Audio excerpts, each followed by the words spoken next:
Ernesto Che Guevara, the iconic revolutionary whose beret-clad image adorns T-shirts and posters worldwide, was a polarizing figure, a doctor, a guerrilla leader, and a man accused of brutal crimes.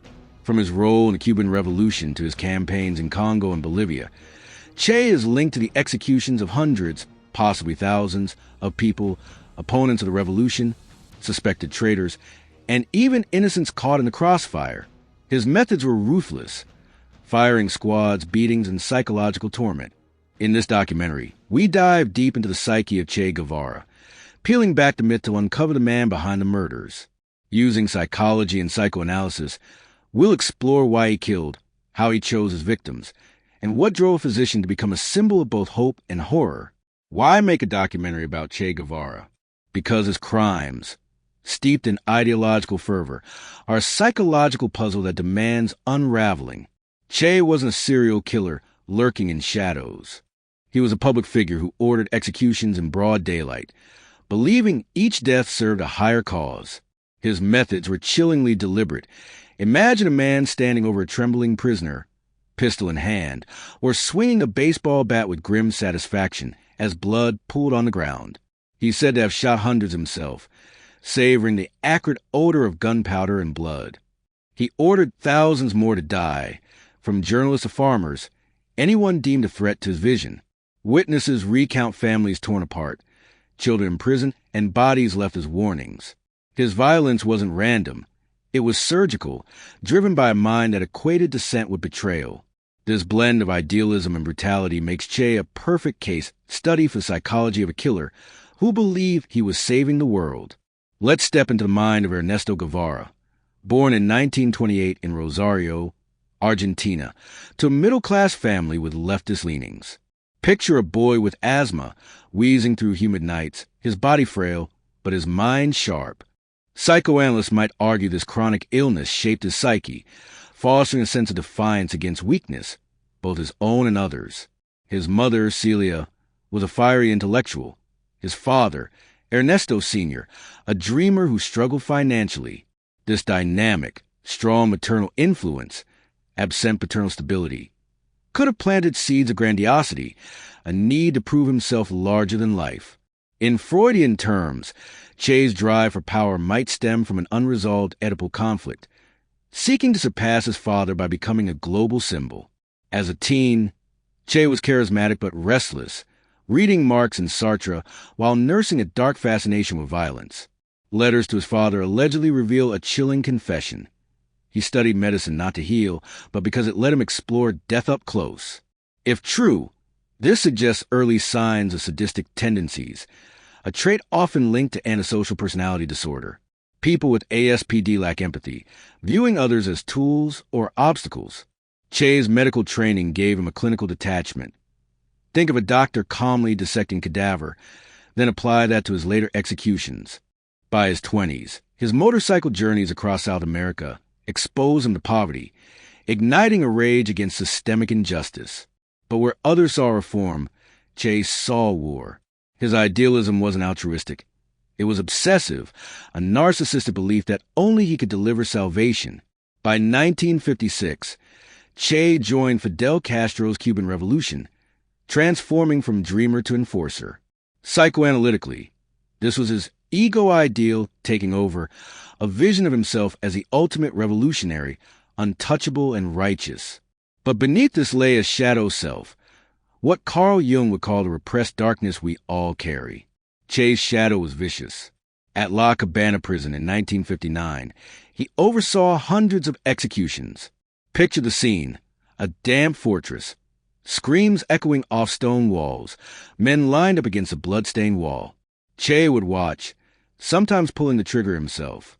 Witnesses describe him as calm, almost euphoric, as if killing was a sacred act.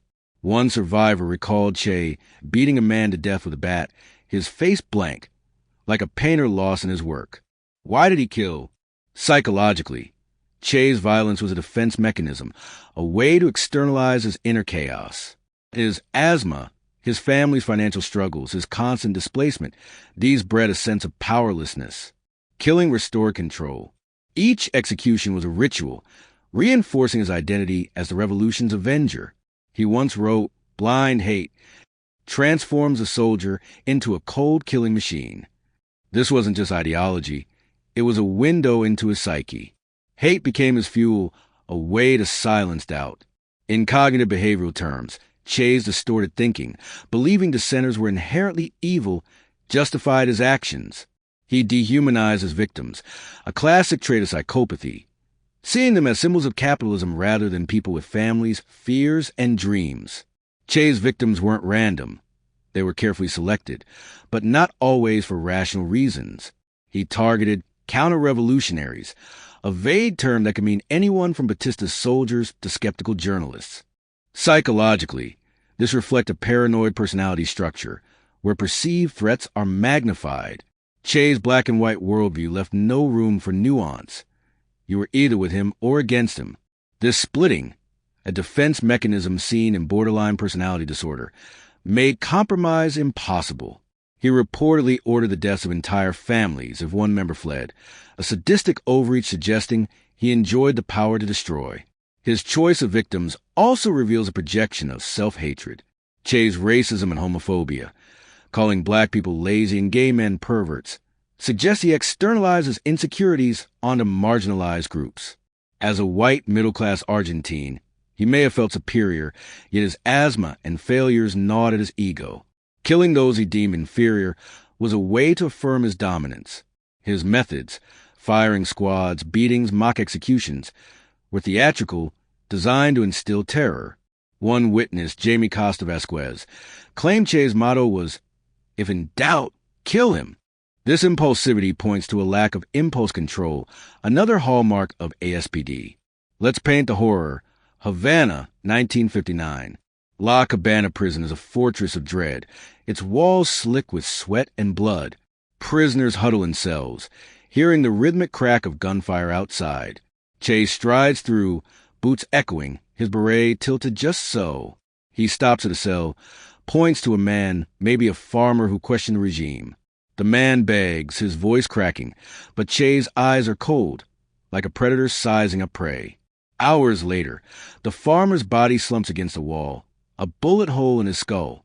Or worse, imagine Che wielding a bat, each swing deliberate, bones cracking under the weight. Witnesses say he'd pause, wipe the blood from his hands, then continue, as if savoring the moment. Police reports from the time describe mass executions, bodies piled in ditches, families forbidden to mourn. The media, both Cuban and international, was divided. Some call him a hero, others a monster. One journalist wrote, "Che's justice is swift and merciless, a warning to all who dare oppose." Psychoanalytically, these killings were a form of sublimation, channeling his rage into acts he believed served a greater good.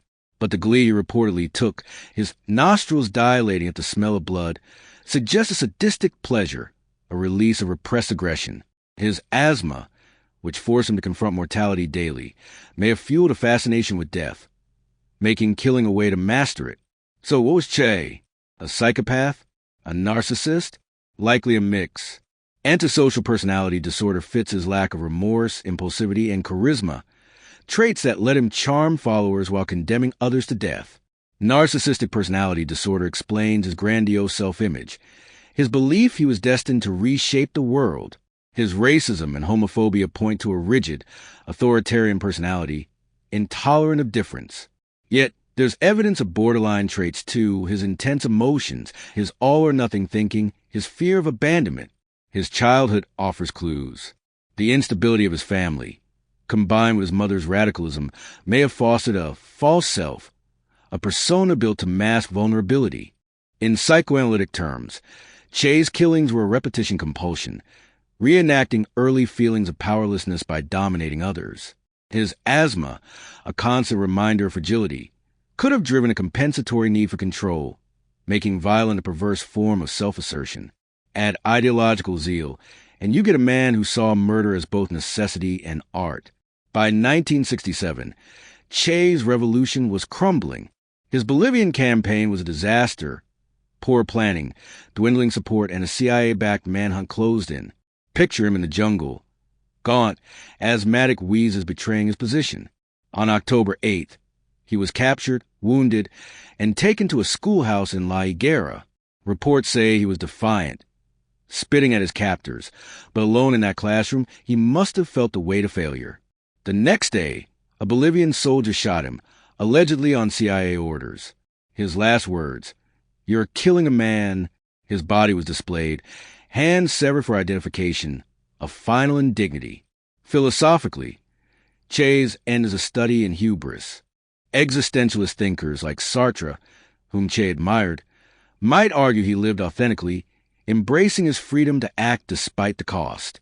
But his obsession with control over life, death, and history echoes Nietzsche's warning about the will to power consuming the self. Che's belief that violence could birth a utopia was his fatal flaw, a delusion that blinded him to human cost. His death wasn't martyrdom. It was the inevitable collapse of a man who played God and lost.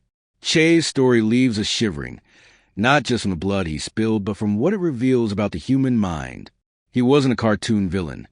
He was a man, brilliant, flawed, and terrifyingly convinced of his own righteousness. His psyche, a tangle of idealism and cruelty, shows how thin the line is between hero and monster. Psychologically, his killings were a desperate bid to impose order on a chaotic world, to silence the doubts that haunted him.